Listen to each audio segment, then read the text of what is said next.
Hi, is me Prince. എല്ലാവർക്കും black ടൗഡിയോട് ചാനലിൻ്റെ പുതിയ വീഡിയോയിലേക്ക് സ്വാഗതം.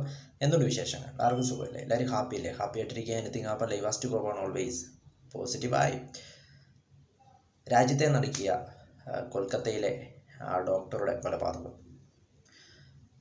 ഓഗസ്റ്റ് 9-നാണ് ആ സംഭവം നടന്നത്. ഓഗസ്റ്റ് 9 രാവിലെ ഓഗസ്റ്റ് 9 വെള്ളിയാഴ്ച പുലർച്ചെ 3 മണിക്കും 6 മണിക്കും ഇടയിലാണ് കൊലപാതകം നടന്നതെന്നാണ് റിപ്പോർട്ടുകൾ.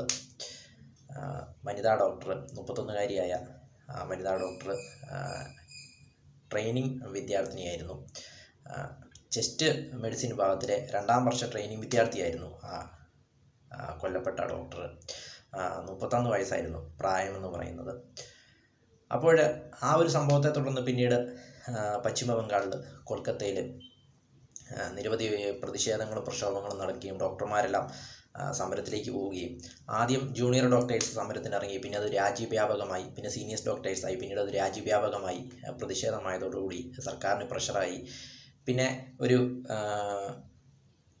പോലീസ് ഒരാളെ അറസ്റ്റ് ചെയ്തു. സഞ്ജയ് എന്ന് പറയുന്ന 33-കാരനായ ഒരാളെയാണ് അറസ്റ്റ് ചെയ്തത്, സംശയത്തിന് പേരിൽ അറസ്റ്റ് ചെയ്ത്. അങ്ങനെ കൊൽക്കത്ത ഇങ്ങനെ പ്രതിഷേധം ഒക്കെ ആയിട്ട് ഡെയിലി പ്രതിഷേധങ്ങളൊക്കെ ആയിട്ട് കൊൽക്കത്ത ഇങ്ങനെ നിശ്ചലമാവുകയാണെന്ന് പറയാം. കൊൽക്കത്തയിലെ രാജ്യത്തെ തന്നെ വളരെ ഫേമസ് ആയൊരു മെഡിക്കൽ കോളേജാണ് RG Kar medical college. R G Kar medical കോളേജിലാണ് ഈ സംഭവം നടന്നത്. അവിടുത്തെ ഡോക്ടറായിരുന്നു, അവിടുത്തെ വിദ്യാർത്ഥിനി, 2ാം വർഷ വിദ്യാർത്ഥിനിയായിരുന്ന ട്രെയിനി ഡോക്ടറായിരുന്നു ഈ കൊല്ലപ്പെട്ട ഈ വനിതാ ഡോക്ടർ എന്നത്. അപ്പോൾ ആദ്യം ആത്മഹത്യയാണെന്ന് പറഞ്ഞു, പിന്നീട് കൊലപാതകമാണെന്ന് തെളിഞ്ഞു. അങ്ങനെ ബന്ധുക്കളും സുഹൃത്തുക്കളും എല്ലാം ആ ഒരു ഇതിനു വേണ്ടി ഇപ്പോഴും പോരാടിക്കൊണ്ടിരിക്കുകയാണ്. ഒടുവിൽ ഹൈക്കോടതി ഇടപെട്ട് CBI അന്വേഷണത്തിന് ഉത്തരവിട്ടു. ഒടുവിൽ CBI അന്വേഷണം ഏറ്റെടുത്തിരിക്കുകയാണ്. പശ്ചിമ ബംഗാൾ മുഖ്യമന്ത്രി മമതാ ബാനർജിയൊക്കെ പെട്ടെന്ന് തന്നെ പ്രതികളെ കണ്ടെത്തുമെന്നൊക്കെ പറഞ്ഞ് ആകെ പ്രഷറാണ്. മീഡിയാസും ഡോക്ടർമാരും പിന്നെ രാജ്യവ്യാപകമായി ഡോക്ടർമാരും മീഡിയാസ് എല്ലാം ഏറ്റെടുത്തതോടുകൂടി പ്രതിഷേധത്തിലേക്ക് കാര്യങ്ങൾ പോയതോടുകൂടി സർക്കാരിന് മേലെ പ്രഷറായി.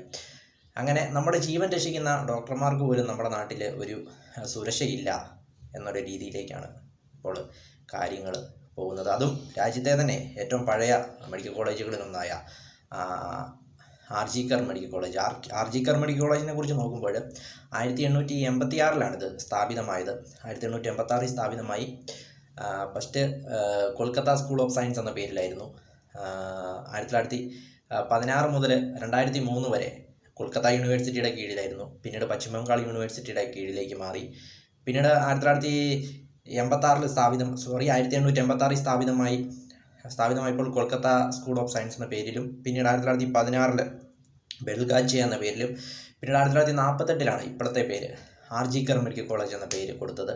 രാജ്യത്തെ തന്നെ പഴയ മെഡിക്കൽ കോളേജും അതോടൊപ്പം ഏഷ്യയിലെ തന്നെ ആദ്യത്തെ സർക്കാർ ഇതര മെഡിക്കൽ കോളേജുമായിരുന്നു ഇത്. അങ്ങനെയൊക്കെ വളരെ പ്രത്യേകതകളുള്ള വളരെ പ്രസ്റ്റീജായ ഒരു മെഡിക്കൽ കോളേജിലാണ് ഇങ്ങനെ ഒരു സംഭവമൊക്കെ അരങ്ങേറുന്നത്. അതും മനുഷ്യ മനസാക്ഷിയെ ഞെട്ടിക്കുന്ന കാര്യമാണെന്ന് പറയാം.